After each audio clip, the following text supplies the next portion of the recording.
Blog বানানো মানে কিছু স্মৃতি জমিয়ে রাখা। সন্ধ্যেবেলা হঠাৎ করে প্ল্যান করলাম যে আজকে কোথাও একটা ঘুরতে যাব, কিন্তু কোথায়? তারপরে ঠিক হলো ব্যান্ডেলের লাহিড়ী বাবা আশ্রমে যাব আর ইমামবাড়া সূর্য ঘুরি দেখতে যাব। তাই ভাবলাম আজকে একটু মেয়ে সেজে যাব। আমাদের এরকম অনেক প্ল্যান আছে যেগুলো হঠাৎ করেই হয় আর হঠাৎ করেই ক্যান্সেল হয়ে যায়। আগের দিনও সেম কেস হয়েছে। আমি ভাবলাম যে হয়তো যাওয়া হবে না, একটা ঝামেলা চলছিল, কিন্তু তারপরে ঠিক হলো যে না, কনফার্ম আমরা যাচ্ছি। ও আজকে স্টেশনে গিয়েও একটা কেস করেছি, শুনবে না সেটা? সবার শুভযাত্রা শুরু হয় শুভ জিনিস দিয়ে, কিন্তু আমাদের শুভযাত্রা শুরু হয় ঝামেলা দিয়ে। হ্যাঁ আমি জানি আমি একটু ল্যাদোস হতে পারি, কিন্তু ট্রেনে যাওয়ার কোনো কথা উঠলে আমি সবার আগে চলে যাই স্টেশনে। সেম তাই হয়েছে, আমি সবার প্রথমে স্টেশনে চলে গেছি, কিন্তু তখন আমার বান্ধবীরা এসে পৌঁছয়নি। ট্রেন অলরেডি স্টেশনে ঢুকে গেছে, তখনও ওরা এসে পৌঁছয়নি। এবার মাঝখানে ফেসে গেছি আমি, করবোটা কি? ট্রেনে উঠবো না, আদৌ উঠবো না। আমি একটা বুদ্ধির কাজ করলাম, ট্রেনে উঠে দাঁড়ালাম, কিন্তু ধারে। যদি ওরা ফোন করে বলে যে ওরা ট্রেনে উঠতে পারেনি, তাহলে আমি ট্রেন থেকে তখনই নেমে পড়বো। কিন্তু ফোন আসতো আর ওরা বললো ট্রেনে উঠে পড়, আমরা উঠে পড়েছি। 2 থেকে 3টে স্টেশনে নেমে আমি বারবার বগি চেঞ্জ করার পর ফাইনালি ওদের বগিটাতে উঠি। এইটুকু মানুষ ওকে নাকি আমার ফলো। সকালে উঠে ভেবেছিলাম ছাতু মুড়ি খেয়ে বেরোবো, কিন্তু মা বলল রাতের জল দেওয়া ভাত আছে, ওটাই খেয়ে যা। মা আলু ভাজা করে দিয়েছিল, আমি জল দেওয়া ভাত খেয়েই এসেছিলাম। প্যান্ডেল থেকে নেমে আমরা অটো ধরলাম, অটো করে বললাম লাহিড়ী বাবা আশ্রমে যাব। আমাদের এক একজনের 25 টাকা করে মতো পড়েছিল। এর আগে আমি একবার লাহিড়ী বাবা আশ্রমে এসেছিলাম, প্রায় 2 বছর আগে।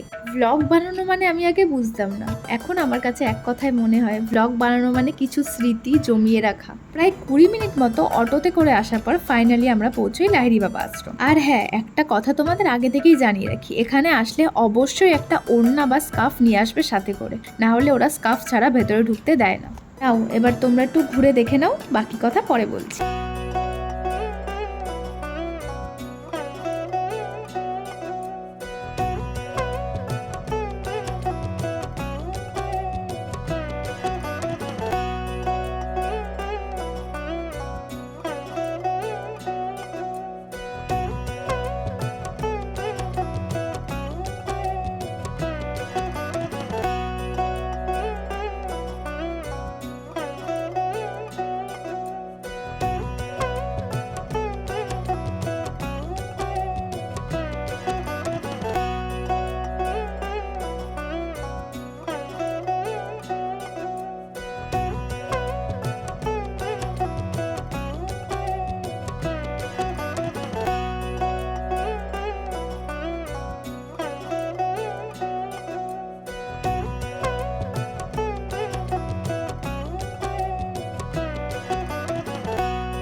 ওই যে ওই জায়গাটা তোর জন্য।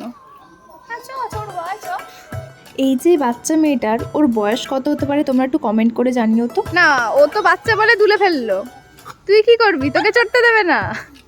মন্দির বন্ধ হয়ে যায় 12টার সময়, আর আমরা অনেকটাই দেরি করে এসেছিলাম। আমাদের হাতে হয়তো আর আধ ঘন্টা মতো ছিল, কিন্তু সেই আধ ঘন্টাও আমরা মন্দির না দেখতে গিয়ে এখানে ওখানে খেলা করছিলাম।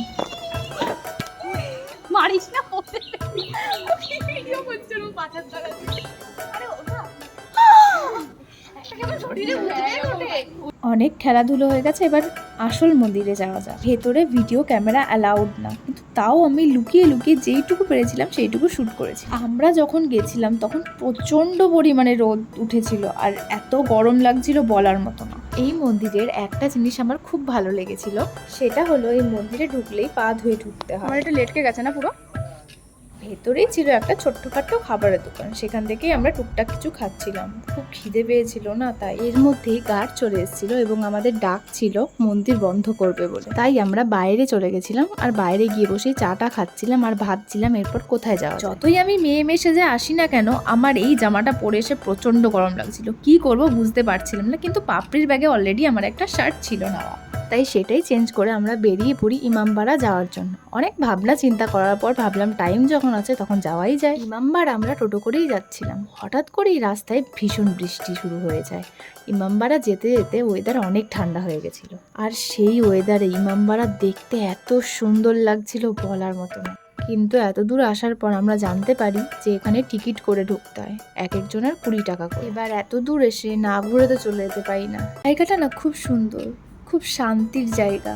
পুরনো যুগের বাড়ি, দেওয়াল, বড় বড় জানলা, মনে হচ্ছিল সারা জীবনের মতো এখানেই থেকে যাই। কিন্তু না, আমাদের ট্রেন আছে, আমাদের বেরোতে হবে। টোটো করে গিয়ে আমরা স্টেশন অবধি পৌঁছই এবং ফাইনালি ট্রেনে গিয়ে উঠি আর কপাল করে জায়গাও পেয়ে যাই। এই আর কি আড্ডা মারতে মারতে আমাদের আজকের জার্নিটাও শেষ হয়।